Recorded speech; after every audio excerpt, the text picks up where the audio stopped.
नमस्कार दोस्तों, कैसे हो आप लोग। उम्मीद करता हूँ सभी अच्छे होंगे। दोस्तों जस्ट मेरे पास एक कॉल आया है जिसमें कंज्यूमर है, उनके घर पे करंट आ रहा है। आखिर करंट कहाँ से आ रहा है और क्यों आ रहा है, चलते हैं फटाफट और बताते हैं आपको। तो दोस्तों बहुत ही अर्जेंट पहुँचना है और अभी मैं रास्ते में ही हूँ, तो चल के आपको मैं बताता हूँ आखिर करंट कहाँ से आ रहा है। तो दोस्तों बने रहे हमारे वीडियो के साथ जब तक। अब दोस्तों मैं आ चुका हूँ कंज्यूमर के घर पे, और दोस्तों कंज्यूमर के जो घर पे करंट आ रहा है वो गीजर के अंदर करंट आ रहा है, और ये गीजर लगा हुआ है बाथरूम के अंदर। तो दोस्तों देख पा रहे हो बाथरूम में करंट आ रहा है। जिस तरीके से मैं टेस्टर लगा रहा हूँ वहाँ पे टेस्टर ग्लो हो रहा है, तो यहाँ पे करंट आ रहा है। और दोस्तों यहाँ पे बाथरूम के अंदर माताजी आई थी और वो नहा रही थी, तो उनको करंट आया और बहुत ही ज़बरदस्त, बहुत ज़्यादा करंट आया। तो आखिर करंट क्यों आया और क्या वजह है, तो आखिर देखते हैं ये गीजर में ख़राबी है या फिर स्विच सॉकेट के अंदर प्रॉब्लम है।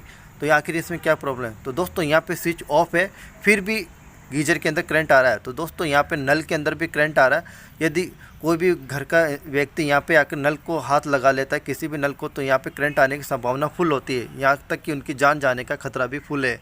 तो यहाँ पे करंट आने की संभावना फुल है। तो यहाँ पे स्विच ऑफ है तो भी यहाँ पे करंट आने की संभावना इतनी बढ़ी हुई है। तो आखिर ऐसा क्यों है और क्यों करंट आ रहा है, तो आखिर चेक करेंगे। और दोस्तों यहाँ पे जो संडास करने के लिए आते हैं, मतलब फ्रेश होने के लिए आते हैं, तो ये एक ही साधन था और यहाँ पे सभी लोग अभी डरे हुए हैं और मुझे तुरंत अभी अर्जेंट बुलाया है। आखिर हमारे यहाँ करंट आ रहा है, आखिर चेक करना है, तो मुझे यहाँ पे करंट निकालना है। आखिर मैं आपको बताऊंगा साथ में करंट आने की क्या वजह और क्यों करंट आ रहा है। तो दोस्तों यहाँ पे फ्रेश होना सुबह का वक्त है, तो आखिर करंट क्या है, सभी लोग डरे हुए हैं। तो दोस्तों चेक करते हैं, स्टेप बाय स्टेप मैं आपको बताता हूँ। तो सबसे पहले मैं ये 3 पिन टॉप है, इसको मैं निकाल लेता हूँ।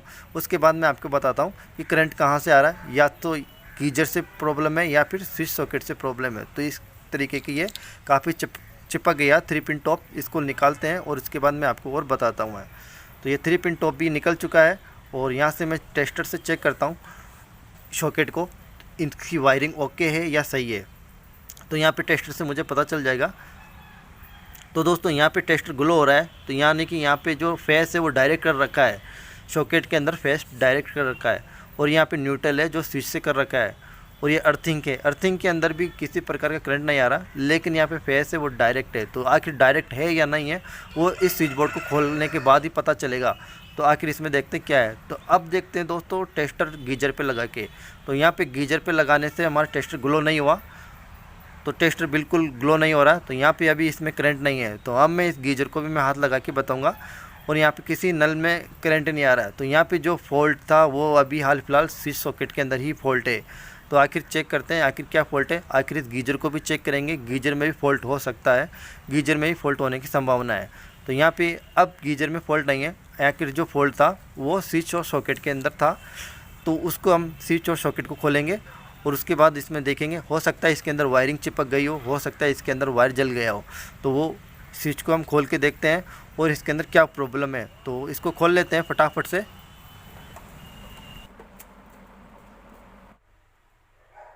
अब मैंने गीजर का स्विच बोर्ड यहाँ से खोल लिया है, और यहाँ पे खोलने के बाद मुझे दिखाई दे रहा है यहाँ पे किसी प्रकार का फॉल्ट नहीं है, यहाँ पे बिल्कुल वायरिंग बिल्कुल ओके है।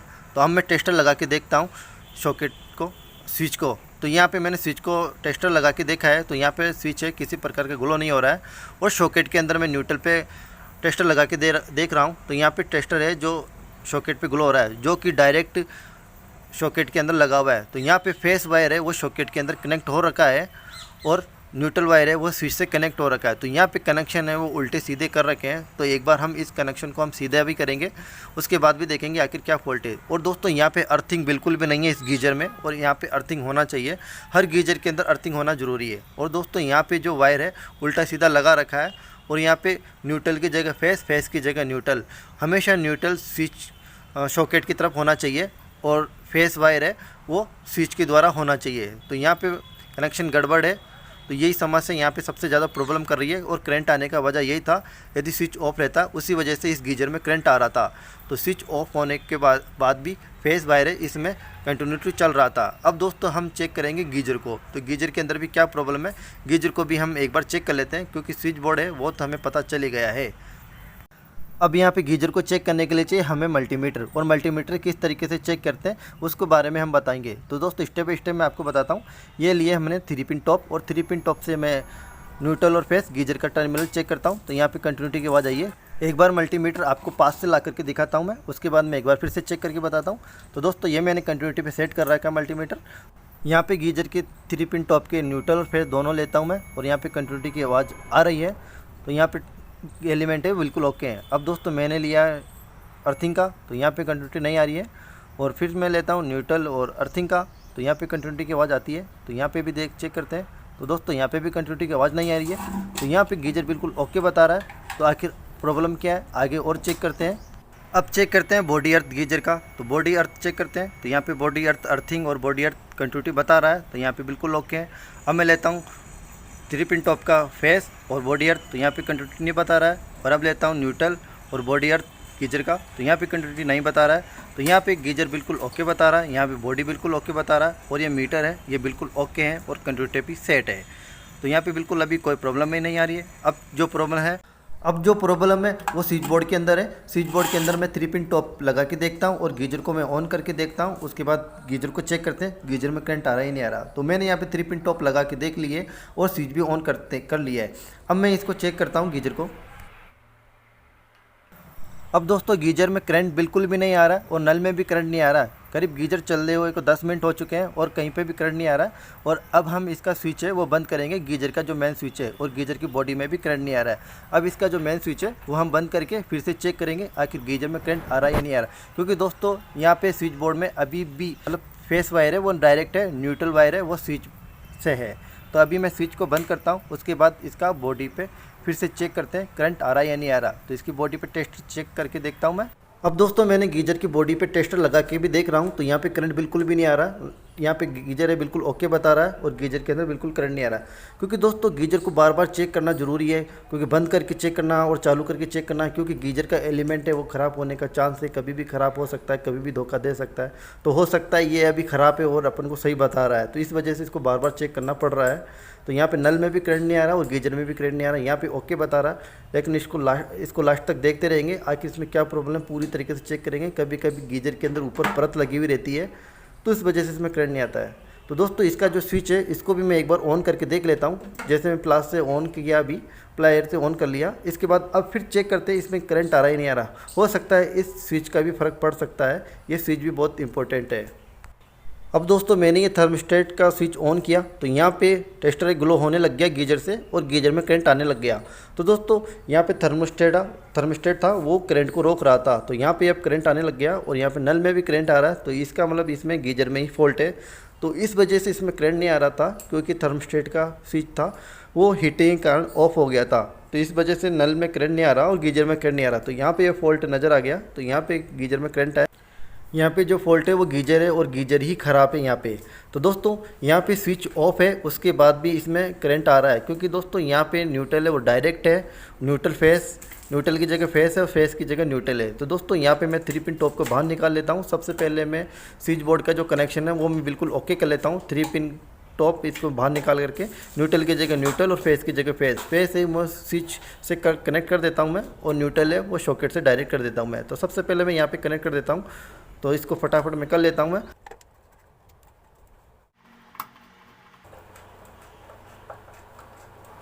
अब मैंने यहाँ पे स्विच है वो बिल्कुल ओके कर दिया है, और यहाँ पे कनेक्शन मैंने ओके कर दिया। अब टेस्टर से चेक करते हैं, तो यहाँ पे स्विच ऑन है और हमारा टेस्टर ग्लो हो रहा है, और स्विच ऑफ है तो हमारा टेस्टर बंद हो गया है। और यहाँ पे न्यूट्रल है, न्यूट्रल ऑफ है, तो यहाँ पे स्विच बोर्ड है बिल्कुल ओके हैं। और मैंने यहाँ पे लगा दिए 3 पिन टॉप, और गीजर को ऑन कर लिया है मैंने। अब गीजर को चेक करते हैं उसमें करंट आ रहा है या नहीं आ रहा है। तो देखते हैं गीजर के पास, तो यहाँ पे गीजर का स्विच भी बिल्कुल ओके हैं, और चलते हैं गीजर के पास। तो ये गीजर, और गीजर पे लगाता है टेस्टर। तो दोस्तों यहाँ पे अब गीजर है, गीजर में टेस्टर अभी भी जल रहा है, यानी कि गीजर के अंदर करंट आ रहा है। तो दोस्तों यहाँ पे अब करंट आने की वजह क्या है, क्योंकि यहाँ पे गीजर में अर्थिंग नहीं था। तो यहाँ पे करंट आने की वजह एक और हो सकती है, या तो फिर ये अर्थिंग करंट भी हो सकता है। तो मैंने यहाँ पे एक अर्थिंग का भी कनेक्शन कर दिया है। तो ये नल है, इस नल के अंदर टेस्टर ग्लो नहीं हो रहा था, तो मैंने एक वायर लिया है, कॉपर वायर, जो कि 1.5 mm का वायर है, और गीजर की बॉडी से मैंने कनेक्ट कर लिया। उसके बाद स्विच को ऑन करके देखता हूँ मैं। तो यहाँ पे मैं स्विच ऑन करता हूँ, उसके बाद भी टेस्टर ग्लो होता है या नहीं होता है। तो यदि टेस्टर ग्लो होता है तो गीजर में फॉल्ट है, और टेस्टर ग्लो नहीं होता है गीजर में फॉल्ट नहीं होता। तो दोस्तों यहाँ पे गीजर में फॉल्ट है, क्योंकि दोस्तों मैंने एक नल का सहारा लिया था, और नल में टेस्टर नहीं जल रहा था। उसी नल में मैंने ये अर्थिंग का पॉइंट दिया, तो मतलब टेम्परेली मैंने अर्थिंग किया। वैसे नल के अंदर अर्थिंग करना नहीं चाहिए, लेकिन यहाँ पे कोई ऑप्शन है नहीं, तो मैंने यहाँ पे एक नल को ही सहारा लिया। तो दोस्तों यहाँ पे जो गीजर है वो गीजर ही फॉल्ट है। तो यहाँ पे अब 100% फाइनल हो गया कि ये गीजर ही ख़राब है, गीजर का एलिमेंट है वो ख़राब है। तो इस तरीके से यहाँ पे करंट आ रहा है और यहाँ पे इस नल में करंट आ रहा है अर्थिंग की वजह से आ रहा है। तो दोस्तों यहाँ पे फाइनल हो गया, यहाँ पे गीजर करंट मार रहा है और गीजर का जो एलिमेंट है वो ख़राब है। दोस्तों यहाँ पे फाइनल हो गया, गीजर ख़राब है, लेकिन फिर भी मैं एक बार गीजर की 3 पिन टॉप है उसको भी मैं चेक कर लेता हूँ मैं और मल्टीमीटर से। तो मैं यहाँ पे एक बार अर्थिंग के वायर को भी हटा करके जो 3 पिन टॉप है गीजर की जो लीड है उसको मैं एक बार चेक कर लेता हूँ। तो यहाँ पे स्विच बोर्ड है वो बिल्कुल ओके है, यहाँ पे किसी प्रकार का कोई फॉल्ट नहीं है जो फॉल्ट इस गीजर के अंदर है इस गीजर में ही है। तो यहाँ पे अब गीजर को चेक एक बार और कर लेता हूँ मैं और फाइनल आपको टेस्टिंग में बता देता हूँ मैं। और यहाँ पे कंज्यूमर का भी कहना है कि ये गीजर करीब 10 साल पुराना है, तो 10 साल पुराना है तो एलिमेंट शॉर्ट होने का फुल चांस है। दोस्तों ये है गीजर का 3 पिन टॉप और इसको एक बार और चेक करेंगे, इसके अंदर भी फॉल्ट है तो वो भी एक बार हमें पता चल जाएगा और इसको भी चेक करने से पता कर लेते हैं। तो ये है गीजर और ये गीजर में फॉल्ट है वो टेस्टेड से हमें पता चल गया। फाइनली इसको 3 पिन टॉप है, इसको भी चेक करते हैं। तो दोस्तों अभी मैंने 3 पिन टॉप है इसको चेक किया, न्यूट्रल और फेस। तो न्यूट्रल फेस और कंटिन्यूटी नहीं आ रही है और फेस और अर्थिंग कंटिन्यूटी नहीं आ रही है, न्यूट्रल और अर्थिंग कंटिन्यूटी नहीं आ रही है, लेकिन बॉडी अर्थ और अर्थिंग का इसमें कंटिन्यूटी आ रही है। तो दोस्तों यहाँ पे अब फाइनल हो चुका है कि ये ख़राब है, क्योंकि दोस्तों गीजर है वो यहीं से भी चेक हो सकता है। लेकिन दोस्तों ये शुरू में यहाँ पे गलत बता रहा था, यहाँ पे गीजर बिल्कुल यहाँ शुरू में ही ये बिल्कुल ख़राब बता रहा था, लेकिन जैसे ही मैंने इसका थर्मोस्टेट का स्विच ऑन किया उसके बाद इसमें फिर से करंट आना चालू हो गया है। तो यहाँ पे थर्मोस्टेट है, इसके अंदर वो स्विच था वो हीटिंग कारण बंद हो गया था। और दोस्तों यहाँ पे एलिमेंट है गीजर का, यहाँ पे एलिमेंट ही ख़राब है।